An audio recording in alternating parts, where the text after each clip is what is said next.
Okay, so D-Day, the day that I was finally going to buy my dream farm. The agreement was we were going to meet 7:30 in the morning in front of the church, and then we will all go together to the lawyer's office to sign the documents, and then after that we go to the bank to pay them and then open the bank account, right? 30 minutes before 7:30, the meeting time, I get a call from the property agent. She sounded really nervous and said, "What's going on?" And then she said, well, the sellers have changed their mind and they don't want to go to the lawyer's office anymore and they don't want to go to the bank. They want the signing of papers to happen in their house and you need to bring the cash. And so I started to panic because like oh my god, like they want me to bring the cash in their house. I started to feel unsafe for myself because like, oh my god, they could be ambushing me. They could be pretending that yes, okay, we will sell you our property, but the transaction needs to happen in our house. What if like they just take the money and then they freaking kill me on the spot, right, in their house? Lawyers were waiting. I was pissed off. I was panicking. I was confused. So many mixed emotions. I was so frustrated that I wanted to cry. I wanted to scream because what the fuck, right? Like there's already a clear agreement. Why are you suddenly changing everything? I was sat inside the car and then I was thinking, okay, I have two options. I either back out from this deal or I take the risk and hope for the best. In my panic and in my frustration, I spoke to my aunt who accompanied me for that transaction, and I was also accompanied by my cousin. So we spoke about the logistics on how are we going to do it safely, but also on that day we had a new driver that we've never met before. We didn't know this guy, didn't have any clue about his background.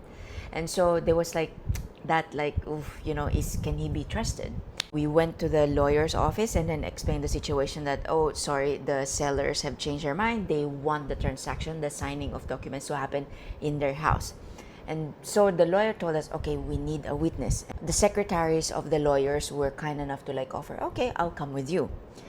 Now, the question of payment. From the lawyer's office to the bank, it is an hour drive. We went to the bank. And I explained to the manager that, the sellers have changed their mind. And so now I have to withdraw the cash. She started to like worry. And then she even asked me, do you have a gun with you? And I'm like, why will I have a gun with me? Nobody in the family owns a gun.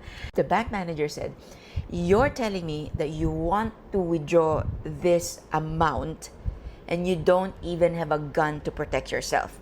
Are you sure? And of course, with the way I saw in her face how worried she looked. She definitely did not help, and so it triggered more fear from me, right? And so like I said, like I was starting to like question myself, like, oh my god, like is this the right thing to do? And then she even started to tell me that like just recently she had a client, she just withdrew, this client just took out like not even a big amount, and that client was ambushed and gunned down and the money was taken. I told the bank manager, yep, okay, I've decided I am going to proceed with this. I want to withdraw this X amount of cash. And you know what's funny? I didn't even know that like she came back and tell me like, oh, you know what, like let me actually check if we have enough cash in the bank for you to take. And I'm like, oh wow. And so she checked and she confirmed that like, okay, we have the money, so we can give it to you. We were so not prepared that, my God, the bank manager like asked me to go inside the bank to check to recount, right? There was like a money, the money counter, the machine, and I was just sat on the floor. We did not even have bag to keep the freaking cash. The staff of the bank was like, they were like being helpful enough, and they gave me paper bag. That's like like, oh my god, like they gave me paper bag and then just stuffed everything in. While we were inside the bank, my aunt told me, Jill, something doesn't feel right about this driver. Like, he is always on his phone and I don't feel good about it. And so she told me that she actually asked her friend to come and pick us up. And we should just wait in the back. And we told the driver that, oh, you're done for the day. We don't need your service, so you can go home.